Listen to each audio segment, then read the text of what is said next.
Hi guys, welcome to our channel mister సిసింద్రి.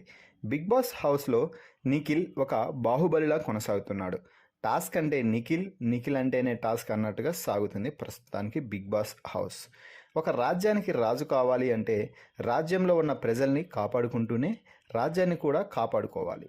Nikhil Bigg Boss హౌస్లో ఒక clan చీఫ్గా ఉంటూ తన క్లాన్ సభ్యుల మద్దతుతో వరుస టాస్కులు గెలుస్తూ పోతున్నాడు.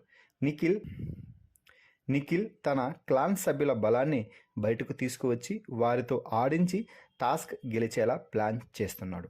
అందులో సూపర్ సక్సెస్ అవుతున్నాడని కూడా చెప్పవచ్చు. ఇక హౌస్లో ప్రస్తుతం ప్రభావతి 2.0 టాస్క్లో హౌస్ ఎవరు ఎలా ఉన్నారో ఒక్కసారిగా వారి ఒరిజినాలిటీ అయితే బయటపడుతుంది. ప్రతి ఒక్కరూ తమ ఫేస్ మాస్క్ తొలగించి ఈ టాస్క్ ఆడుతున్నారు అని చెప్పవచ్చు. ప్రతి ఒక్కరూ కొట్టుకుంటూ టాస్క్లో ముందుకు సాగుతున్నారు.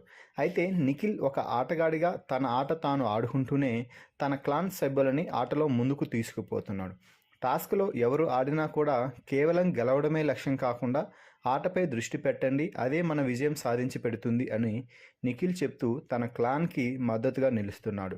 ఈ లక్షణాలన్నీ గమనిస్తే నిఖిల్ను ఎవరైనా కూడా బాహుబలి అని పిలవాల్సిందే. ఎందుకంటే నిఖిల్ ఆట తీరు బిగ్ బాస్ హౌస్లో అలా కొనసాగుతుంది కాబట్టి. నిఖిల్ గేమ్లోకి దిగితే ఎవరైనా భయంతో వణికిపోతున్నారు.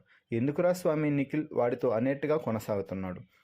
Finally Nikhil Bigg Boss season 8కి బాహుబలి అని చెప్పవచ్చు. ఈ వీడియోపై మీ అభిప్రాయాన్ని కామెంట్స్ రూపంలో తెలపండి. అలాగే మరిన్ని బిగ్ బాస్ అప్డేట్స్ కోసం మన ఛానల్ని చూస్తూ ఉండండి. Please subscribe our channel mister సిసింద్రి.